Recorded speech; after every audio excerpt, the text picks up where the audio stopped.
압살롬의 반역은 치밀하게 몇 년 동안 준비된 그런 반역이었죠. 수많은 유력한 사람이 자이든 타이든 일단 압살롬의 반역에 동참하게 됐고요. 또 압살롬이 몇 년 동안 약 4년에 걸쳐서 교묘한 방법으로 백성들의 마음을 훔쳤다 그랬어요. 그래서 민심이 압살롬에게 많이 돌아서 있는 상황이었습니다. 거기에다가 당시대의 최고의 그 모사 아히도벨이 압살롬의 편에 섰지요. 누가 봐도 압살롬의 반역이 성공할 수 있는 그런 조건들은 다 갖추었죠. 그런데 그 결정적인 순간에 압살롬은 때를 놓치는 것을 보게 됐죠. 아히도벨의 계략을 받아들이지 않고 후세의 계략을 받아들이는 그 순간 반역의 그 기회들이 무너져 내리기 시작합니다. 아히도벨은 이미 자기의 계략이 받아들여지지 않을 때 이 반역이 실패한다는 걸 직감하죠. 그래서 고향으로 내려가서 집 정리하고 그냥 스스로 목숨을 끊고 맙니다. 요단강을 넘어서 차분하게 군대를 재정비한 다윗과 그 다음에 압살롬 사이에 마지막 전투가 벌어지는 것을 보게 됩니다. 압살롬이 정말 질 수 없는 그런 전쟁이었는데 이 전쟁은 압살롬의 패배로 끝나는 것을 보게 됩니다. 사람이 실력 있고 또 조건을 다 갖추었다고 해서 모든 사람이 다 성공하고 모든 사람이 다 이기는 것은 결코 아닌 것을 보게 되죠. 어제 한국 축구가 있었죠. 그 청소년들 20대 이하 청소년들 월드컵에 해당하는 그런 축구였는데 4강에 진출한 것만도 36년 만에 아주 기적적인 일이었어요. 그런데 4강에서도 이기고 결승을 진출한 거예요. 그런데 보니까 결승에 올라온 상대팀이 우크라이나예요. 저 브라질도 아니고 저 이탈리아도 아니고 프랑스도 아닌 거예요. 제 마음속에 이거 해볼만 하겠다라는 생각이 들었어요.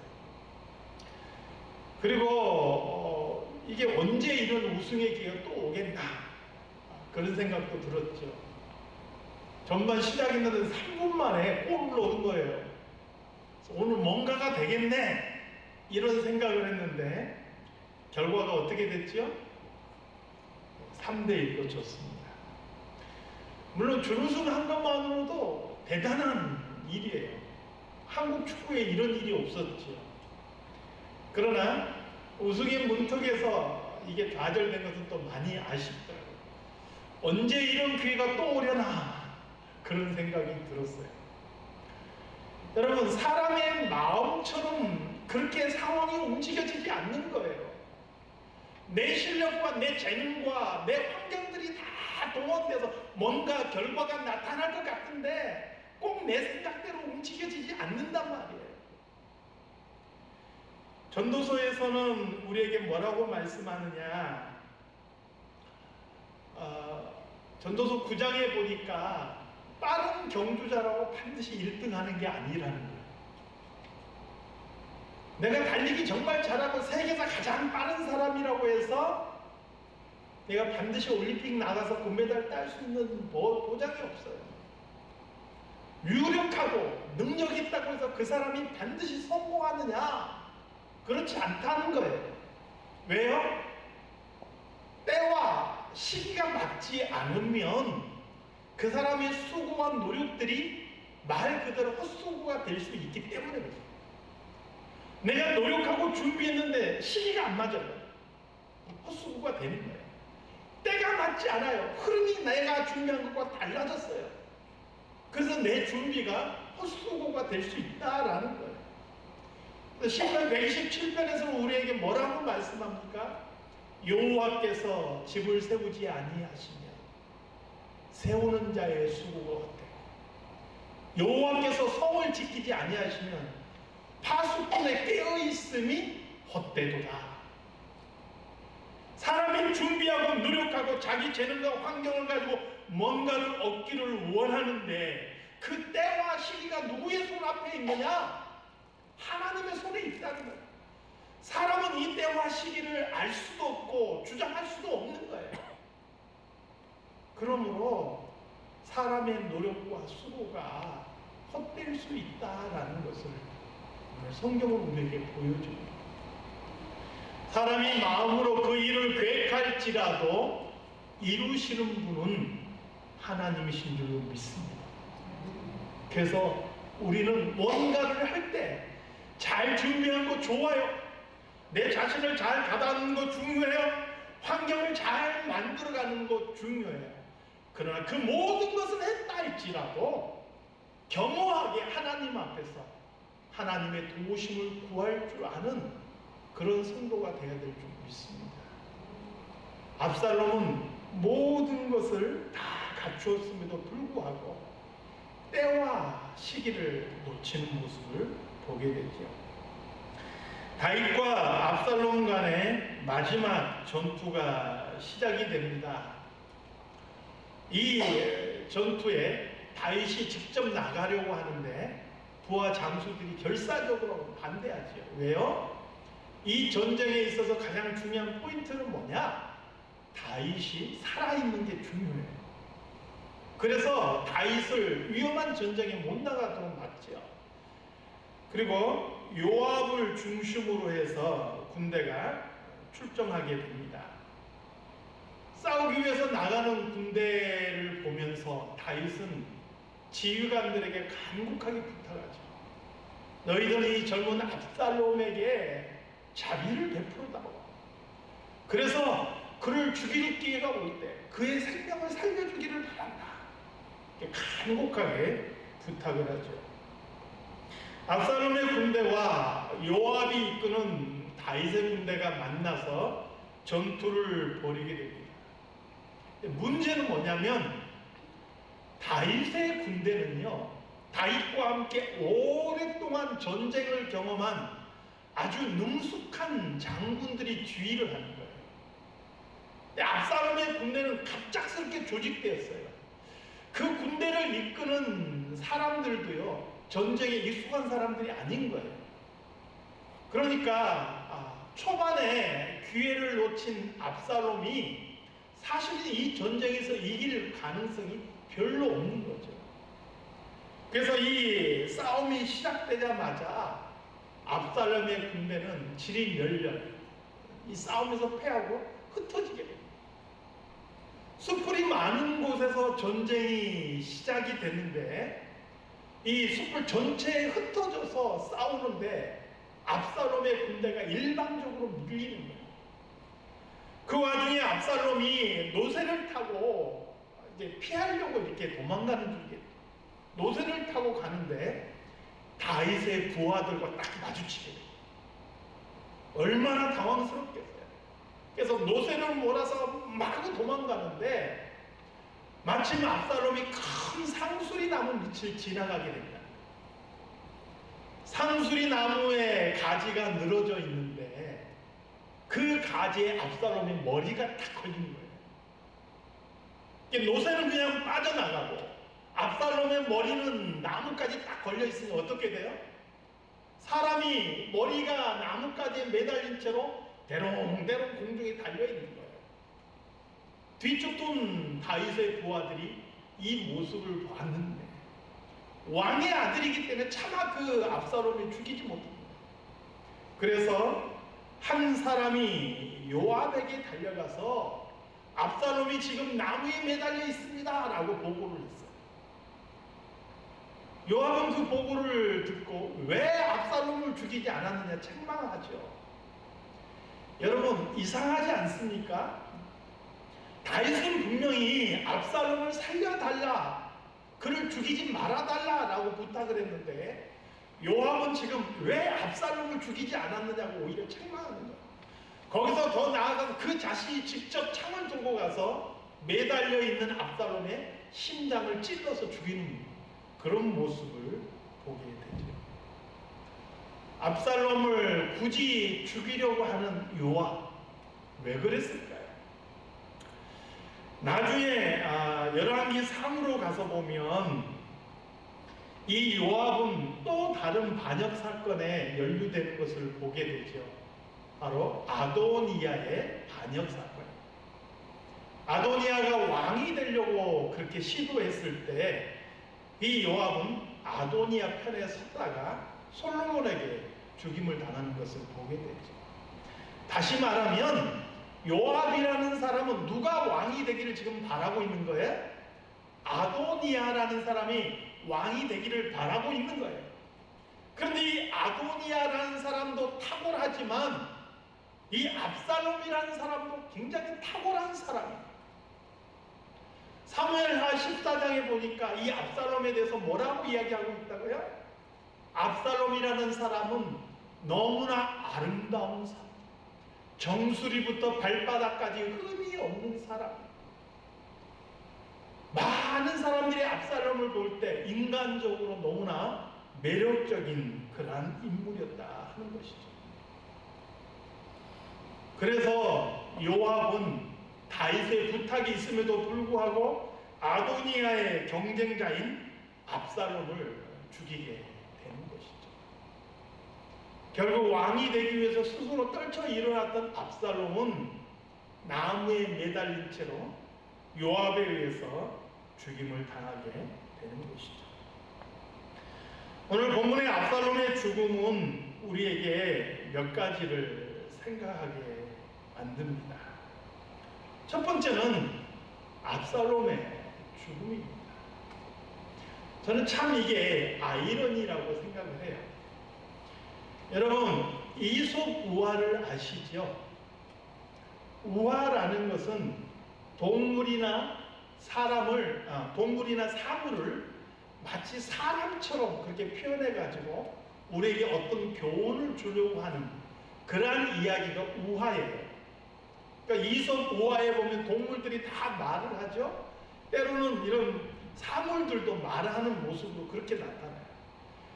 거기 이솝 우화에 보면 사슴 한 마리가 등장하는 이야기가 있어요.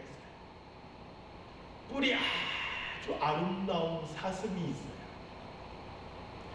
이 사슴이 물에 비친 자기의 모습을 보면서 자기의 모습에 홀딱 반해서, 이야, 내 뿔은 어찌 이렇게 아름다울까? 이렇게 아름다운 내 뿔, 도대체 다른 사슴 중에서 이와 비슷한 뿔을 가진 사슴이 있던가? 내 뿔이야말로 가장 아름답고 멋있다. 그렇게 이야기를 하고 나서 고개를 내려보니까 물에 자기의 다리가 보이는 거예요. 아주 가느다랗고 빽빽 마른 볼품없는 다리. 이야, 내 뿔은 이렇게 멋있는데 내 이 다리는 왜 이렇게 볼품이 없을까? 좀 토실토실하고 멋있으면 얼마나 좋아. 이렇게 빽빽 마르고 가는 막대기처럼 이렇게 볼품이 없단 말인가? 탄식을 했어요. 그런데 그 순간 사냥꾼이 나타나서 이 사슴을 잡으려고 듭니다. 놀란 사슴이요, 자기가 그토록 탄식했고 그토록 볼품없다고 비웃었던 그 다리를 이용해서 쏜살처럼 도망가요. 사냥꾼이 잡을 수 없을 만큼 쏜살같이 이렇게 도망가요. 사슴이 사냥꾼을 피해서 숲으로 막 뛰어드는 그 순간 나뭇가지에 그 뿔이 탁 걸린 거예요. 그래서 가지도 못하고 오지도 못하고 꼼짝 못하고 나뭇가지에 걸려서 서 있게 됩니다. 그래서 사냥꾼에게 잡혔다는 거예요. 여러분, 저는 압살롬의 이 죽음의 모습을 보면서 그 이솝 우화가 떠오릅니다. 압살롬 자신에게서도 자랑거리가 뭐예요? 그의 머리털이었어요. 누구에게나 보여줄 수 있고 1년에 한 번 이 머리털을 깎으면 깎으면 이게 큰 행사였는데 압살롬의 머리털을 깎으면 200세겔의 무게가 나갔다. 예전에 제가 한번 말씀드렸죠. 이게 약 4파운드 정도 무게에 해당합니다. 압살롬의 잘 자란 검은 머리털, 이게 그의 자랑거리였어요.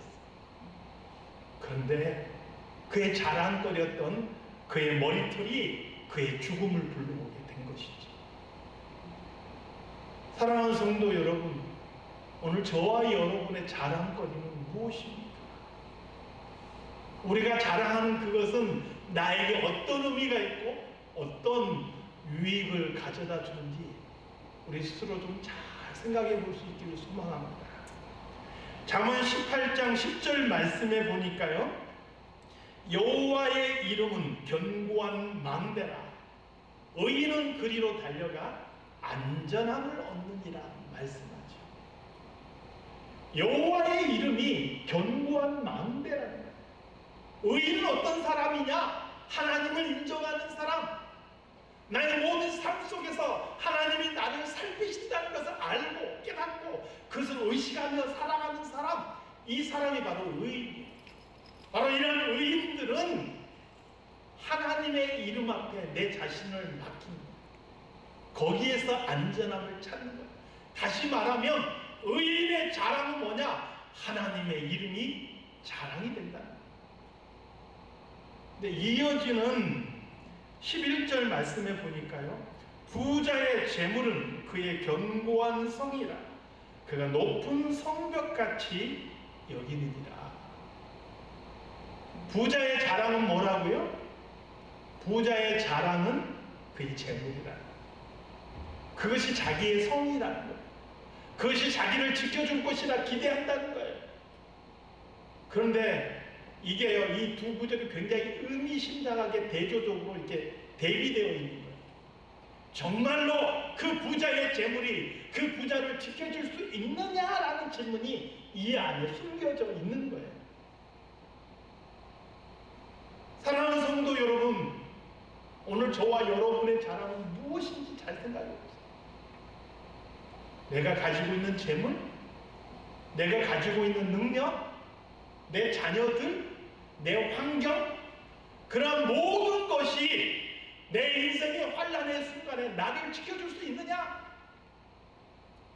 오직 저와 여러분의 자랑은 하나님의 이름이 되시기를 주님의 이름으로 축원합니다. 두 번째로 오늘 본문을 통해서 함께 살펴보고 싶은 것은 다윗과 압살롬이 가진 결정적인 차이가 무엇일까 하는 거예요. 다윗도 허물이 많고 실수가 많은 인물이었잖아요. 그래서 우리는 사울과 다윗을 비교를 많이 해봐요. 사울도 왕이었고 다윗도 왕이었고 둘 다 실수 많은 인물들이었는데 왜 하나님께서 사울은 버리셨고 다윗은 버리지 않으셨는가 비교를 많이 해봐요. 근데 조금 바꿔서 다윗과 압살롬을 비교할 때 이 두 사람 사이에서는 무엇이 결정적인 차이였는가? 반복적일지 모르겠지만 압살롬이라는 사람은 철저하게 자기 자신을 신뢰하는 사람이었어요. 성경에 압살롬이라는 사람이 언급될 때마다 그 자신이 하나님을 의지하거나 하나님 앞에 겸손한 모습을 보이거나 단 한 번이라도 하나님 앞에 나아가서 묻는 그러한 모습들은 소개되지 않아요. 그는 철저하게 자신의 지혜로 반역을 준비했고 가장 지혜로운 사람을 영입했고 그리고 자신의 계획에 따라 왕이 되기 위해서 수단과 방법을 가리지 않고 그렇게 행동했던 사람으로 성경은 기록하고 있는 것이죠. 다윗은 어떤 사람입니까? 다윗은 어떤 순간에도 하나님을 신뢰하는 사람이었어요. 심지어 그 자신이 죄를 지어서 하나님으로부터 징계받는 그 순간에도 그 자신의 죄를 인정하고 하나님의 징계를 달게 받는 그러한 사람이었던 것이죠. 오늘 예배 시작하기 전에 제가 말씀을 읽었던 게 시편 18편 1절에서 3절 말씀이었어요. 다윗의 시입니다. 그 앞에 보면 타이틀이 붙어 있어요.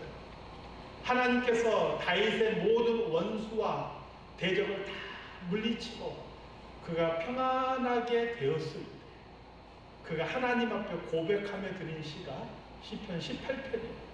1절에서 3절 말씀까지 한번 제가 다시 한번 읽어드립니다. 나의 힘이신 여호와여, 내가 주를 사랑하나이다. 여호와는 나의 반석이시요 나의 요새시요 나를 건지시는 이시요 나의 하나님이시요 내가 그 안에 피할 나의 바위시요 나의 방패시요 나의 구원의 뿌리시요 나의 산성이시로다.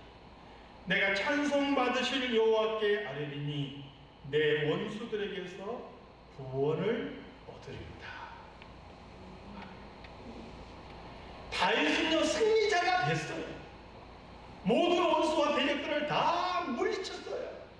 그 순간 그는 무엇을 고백해요? 이것이 나의 것이 아니고 나의 승리가 아니고 누구 때문이다? 하나님 때문이다.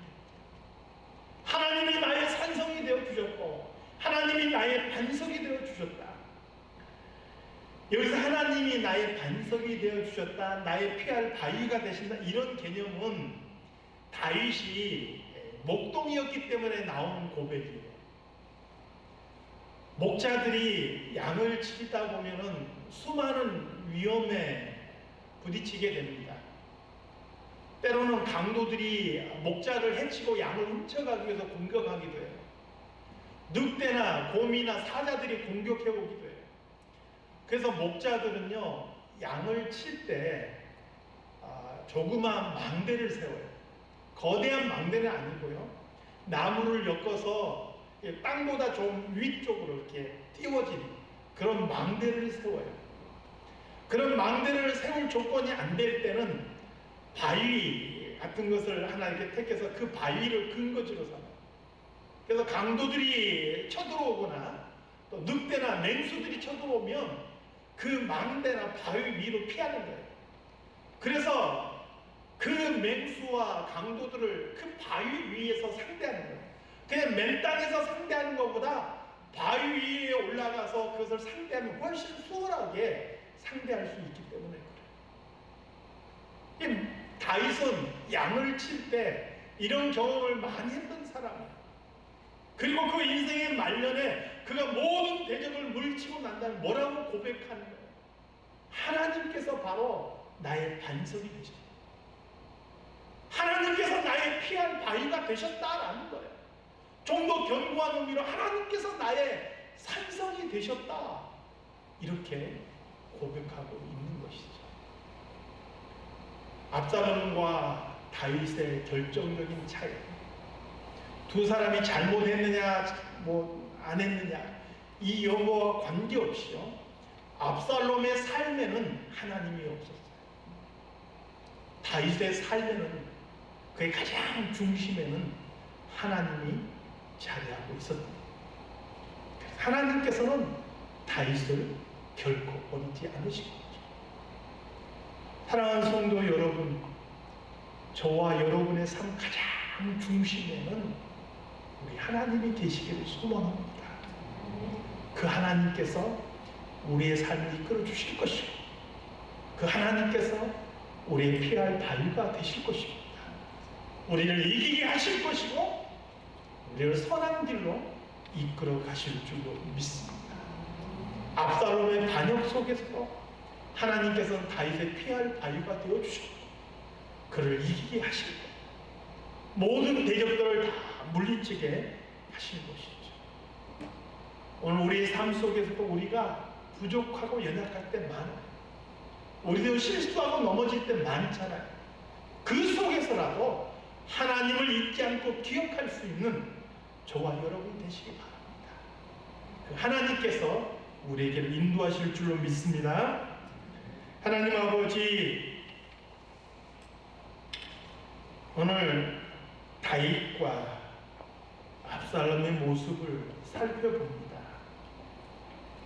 혹시나 우리 안에 압살롬이 자리하고 있지는 않은지, 무엇을 하면서 하나님 없이 내 지혜와 내 고집과 내 욕심에 따라서 계획하고 나아가고 있지는 않은지, 우리 안에 압살롬을 살펴볼 수 있는 저희들이 되게 해 주시옵소서.